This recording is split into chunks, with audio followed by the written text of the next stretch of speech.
Hi everyone, welcome back to my channel. My name's Abby Higginson and this is a part 2 to my first video, which was how to count your macros. And today I'm going to be sharing with you 5 amazing tips that have helped me the past 2 years while counting my macros successfully. So let's get to it. My first tip is don't freak out when you see your macros, when you calculate them. You might be at one spectrum where your macros are really high and you don't know how you're gonna hit them, or you have fear of gaining weight, or your macros could be really low and you're wondering how you're gonna diet. You don't wanna live your life starving. I totally get it. Take it day by day, week by week. You're not gonna nail it in the beginning, I promise, but I also promise that you're going to figure it out and you will get on track to whatever goal you're setting for yourself. Don't give up. My second tip for you guys is don't try and fit a donut into your macros every day. I learned this the hard way. As a flexible dieter, I realized, oh, I can eat a cookie every day or whatever. But if you're eating things that have a really high macro count, you're not going to be able to eat a high volume amount of food, especially if you're cutting. This is gonna be so hard for you because you're gonna be starving every day. So have those treats on special occasions. Don't get in the habit of having them every day, because when it comes time to a cut, you won't be successful and you're gonna be starving.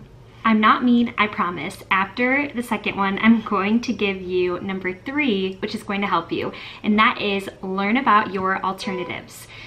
I have such a sweet tooth. I didn't realize this until I started counting my macros. I eat a lot of sweets and I crave them. So learn about your alternatives.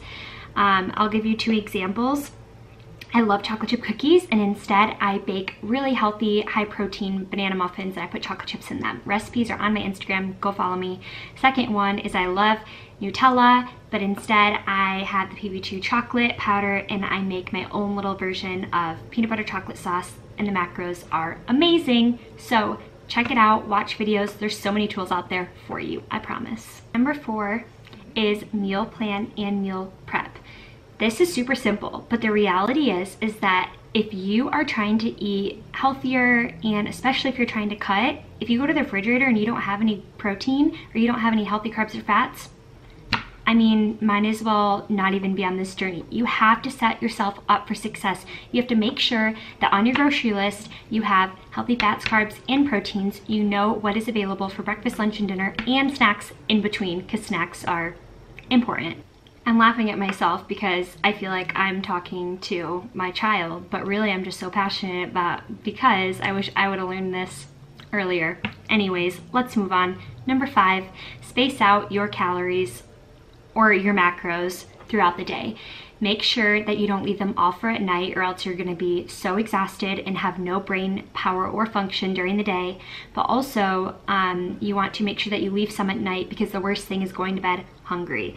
I have learned this the hard way, and so usually if I space them out throughout the day, even on a cut, it doesn't feel like I'm dying and I get through it. Usually at night, if I'm really hungry, it's because I stayed up later than I was supposed to, and if I just would have went to bed at 10 or 10:30, I wouldn't have been starving. So go to bed, get sleep, let your metabolism restart and burn those calories. Those are the 5 tips that I have for you guys. I have learned those the hard way over the past 2 years. So if you enjoyed this video, give it a thumbs up, hit the bell for notifications, don't forget to subscribe, and I will see you guys next time. Thank you so much.